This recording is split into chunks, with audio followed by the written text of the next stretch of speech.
In 1907, the American economy was collapsing, banks were failing, people were lining up in the streets, Wall Street was running out of time, and there was no Federal Reserve to step in. So the most powerful bankers in America were locked inside a private library in New York. At the center of the room was J.P. Morgan, old, sick, furious, and unwilling to let them leave until they agreed to save the economy. He was not president, he was not elected, but for one night, he became the most powerful man in America. This is the story of how J.P. Morgan saved the system and proved the system was broken.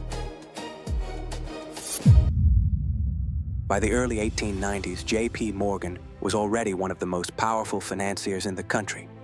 He had reorganized railroads, built giant corporations, and earned a reputation as the man Wall Street called when chaos began. But now his power was about to be tested against something much bigger: national panic. In 1893, America entered a brutal financial depression. Stocks collapsed, banks failed, railroads went bankrupt. But the biggest danger was gold. At the time, the dollar was tied to gold, and confidence in the currency depended on the government having enough gold reserves. Those reserves were draining fast. Foreign investors were cashing out American bonds for gold. The Treasury was bleeding. If the government ran too low on gold, America could default. And without a central bank ready to rescue the system, the country had very few options. President Grover Cleveland needed a solution. Congress was divided. Public trust was weak. Time was running out. So J.P. Morgan went to Washington. Morgan understood panic. A bank could collapse not only because it was weak, but because people believed it was weak. His answer was simple: restore confidence before fear became unstoppable. Morgan organized a private syndicate of powerful bankers and foreign investors to replenish America's gold reserves. His group agreed to buy around $65 million worth of government bonds using gold. Using an old Civil War-era law, Cleveland approved the deal without waiting for Congress.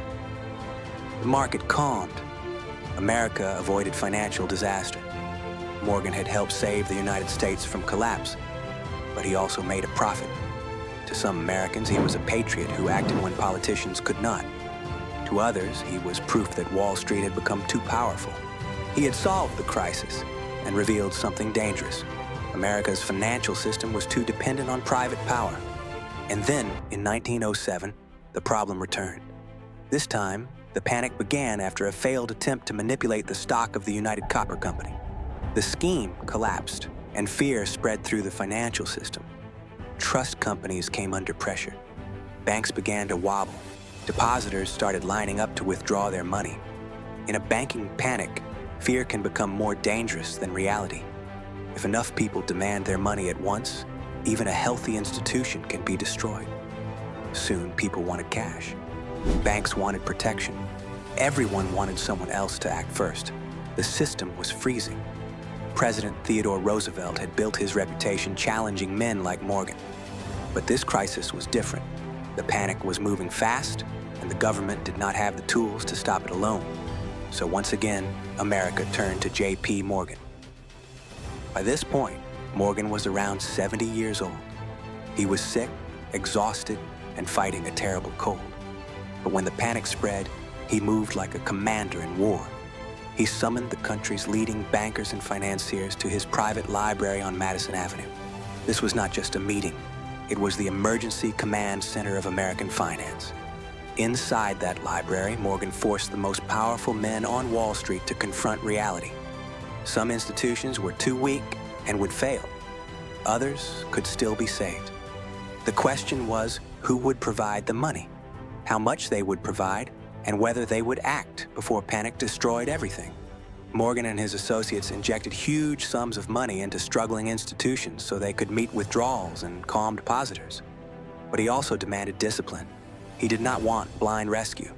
He wanted to know which firms were solvent, which were dangerous, and which men were trying to hide weakness behind reputation. The negotiations were brutal. Nobody wanted to sacrifice their own capital. Nobody wanted to take responsibility. Everyone understood that if the rescue failed, the consequences could be enormous. So Morgan did what Morgan always did. He forced a decision. At one point, he effectively locked bankers in his library until they agreed to a rescue plan. They argued. They resisted. They waited. Morgan pushed. By morning, they had a deal. The U.S. Treasury also stepped in with emergency support. Money flowed into the system. Confidence began to return. The panic started to ease. A deeper depression was avoided. For one night, J.P. Morgan was not just a banker, he was the American financial system. For a brief moment, Morgan was hailed as a hero. Newspapers praised him as the man who had stopped the panic.